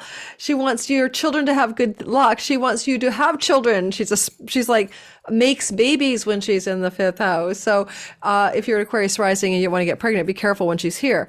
But during the Pluto time, she's trining Pluto. So it's powerful energy around money, luck. Yes, win the lottery. Around pregnancy, fertility, sexuality, Venus trine Pluto. That's not like fatal attraction. No, that would be a square. This is like some kind of deep, oh, I can't see these words on YouTube. My private parts to your private parts in the Vulcan light mind meld of love, something like that. So the Pluto trine Venus, it will continually reinforce positive sexuality, intense romantic intimacy, powerful positive things around fertility, pregnancy, and children, inspiration, your independent business enterprise powering up to a new level, your pleasure and joy going into a new intensity of deepness and power. Yay! I'll let you know how that goes. That's April 11th ish, give or take a few days. And let's talk to each other, Aquarians, in the comments. How was that for you? Because you're going to get more of it over the next 20 years. All right, first and always first, always and always first, the best and always the best is the Pisces. Pisces sun and the moon, but always best is the rising sign placement for reasons I keep iterating endlessly. So, Pisces, Pluto is moving through a very psychological and psycho-spiritual place. He's moving through your 12th house. When Pluto was moving through my 12th house, what I did was get enlightened twice. I had a massive spiritual awakening in 2011. My blog is called The Awakened Dreamer. And then I had another one in 2018. And I channeled two books on that, The Coming Age of Miracles and The Way of Miracles, and a new one that I'm writing now called Children of Adam, Children of the Light, Children of Adam. Now, the point of all of that is this. Pluto is like a demolisher and a wrecking ball around your egoic consciousness and your assumed identity, because this is your ultimate liberation, your moksha house, the full Monty, the Buddhahood. And Pluto going through here can bring deep, powerful transformation and awareness of your truest self, the non-local, non-time-bound, eternal, unchanging, changeless you. Now, not everyone's going to get enlightened with this transit, let's be real, but some of you will. And a bunch of you will get rid of a bunch of addictions, self-undoing bad habits, and you will become more powerful because of it. And you may have a lot of secret backroom deals and negotiations with powerful people. That's some of the things that happen over the next 20 years. And you may become quite intimate with the words hospitals, death, insanity, insane asylums, and prisons. You may get involved in those areas because Pluto's going to put his attention there. Now, that aside, hopefully you're not going to go into a prison, but it's usually not about you. The 12th house is other people. The other thing I'd say is that Pluto in this placement is a really good transit for, how would I describe my experience of it? Sourcing your power from beyond this realm. Your power isn't about your muscles, and it's not about your bank account, and your power is not about your public persona or your sway. Your power is from a deep spiritual reservoir of true power that you really are, not that you hold or wield, but that you are. And that lesson will be coming to you as well for Pisces people.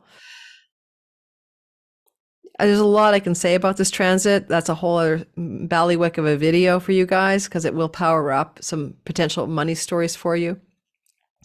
But in the meantime, pay attention to this month, because this month there's going to be a love up from Venus in the fourth house of real estate around the 11th, and you're going to get one of those every year. And property and home life and land. Now, a powerful woman could live with you during that transit around April 11th, but you could just get power from the fourth house. So it can be money from a female in your life. Venus rules the house of siblings, so you get money from a sibling. It doesn't have to be bad money. It's a flow. It's not like the person has to like die or anything. Like, I have a Pisces rising sister. What if I win the lottery and she gets money from me, her sibling? Okay, I'm like down with that, right? If it happens, I'll let you know. So, but money coming to you from the ruler of the house of siblings could be literally what it sounds like.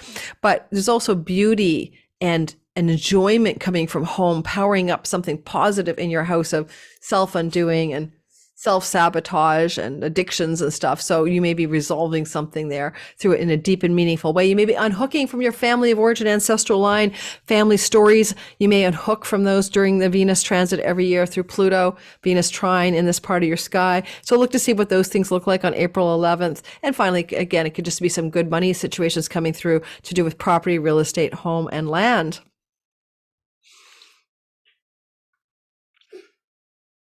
Uh-oh. Are you okay, Milo? The dog. I have to take him for a walk, but he's coughing because he has congestive heart failure. He scared me. I'm alone in my house and I'm like, I'm home alone. And what is that sound? Give me a sec, Milo. And also, the next thing I'd say is every year you get a gnarly tension between Mercury and the Sun in Taurus and your risings and your Pluto in the 12th. Well, it's tension between trips and travel and neighborhood, online world, siblings, aunts, uncles, and cousins, difficulty, challenges, tensions, writing, and Pluto. Now, sometimes the tension can be action and making something happen urgently. So what goes on here April the 3rd and then April 20th? First is Mercury. So it can be news or information from the online world, websites, skills-based learning, travel, siblings. That's like a little jarring for your Pluto in the 12th house. And then next off the bat is later on the Sun will do the same thing around the 20th. Now the Sun going through your third house could often be about how your purpose needs to be realigned around things you wish to educate, learn, write, teach, websites, or neighborhood stories.